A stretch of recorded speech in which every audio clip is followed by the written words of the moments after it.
Sometime during the late hours of December 25th to the early morning of the 26th, 6-year-old child beauty queen JonBenét Ramsey was kidnapped from her home in Boulder, Colorado.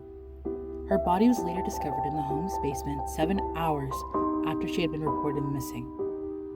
The autopsy report stated that JonBenét had sustained a broken skull along with a garrote tied around her neck, the cause of death being strangulation, her demise being ruled as a homicide. However, Boulder police suspected that the Ramsey family had something to do with the tragic death. Here's why. On the morning of the 26th, Patsy Ramsey, JonBenét's mother, had found a ransom note on the staircase in the back of their home. This caused Patsy to call the police at 5:52 a.m. to report her daughter as a missing person. The only people within the house at the time of the kidnapping were Patsy, her husband John Ramsey, and their son, Burke Ramsey, JonBenét's 9-year-old brother. The note that Patsy had given to the police stated the following, quote, "Mr. Ramsey, listen carefully. We are a group of individuals that represent a small foreign faction. We do respect your business, but not the country that it serves. At this time, we have your daughter in our possession. She is safe and unharmed, and if you want to see her in 1997, you must follow our instructions to the letter.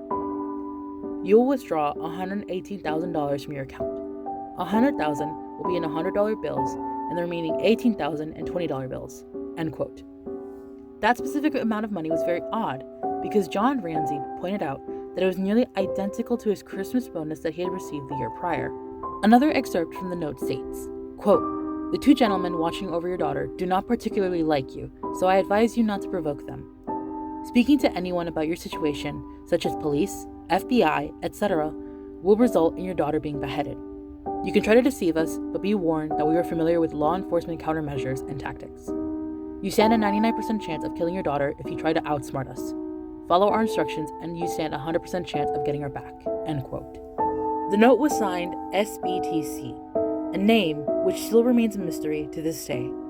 What's very odd about the note was it not only referencing religious sources, it was also very long for it to just be a simple ransom note. The FBI had told the police that it was very unusual for a note like this to be written at the scene of the crime, making them believe that it was staged because it had no prints.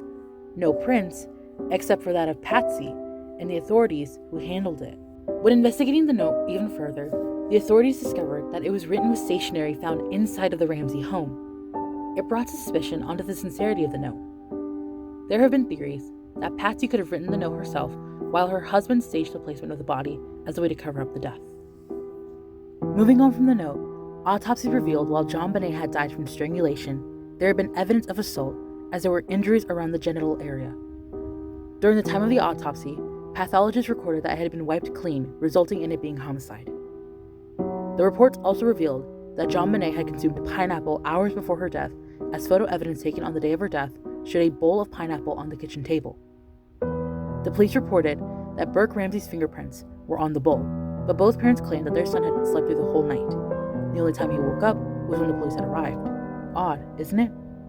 It's why pineapple is used as one of the ingredients used in the cake that we baked. A list of suspects and theories have circled around on who murdered JonBenét. There are two primaries, however, who caused the death of the little girl. One is family member theory, which posites that JonBenét was killed by one or more members of her family. The second theory is the intruder theory, which posits that an intruder committed the crime.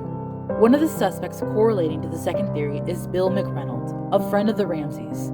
He had dressed up as Santa Claus for the neighborhood children at one of Patsy's famous Christmas gatherings. It was rumored that McReynolds paid a little too much attention to JonBenét, going as far as to arrange a secret meeting with Santa on Christmas. Although McReynolds was one of many people suspected of killing JonBenét, it is still unknown of what truly happened on that December day. The Boulder police have labeled it as a cold case, and it still remains open to this very day. Thank you for watching. Hope you enjoyed this sickly sweet video. Be sure to like, comment, and subscribe for more delicious and dark recipes, and I will see you in your sweet, sweet nightmares. Bye!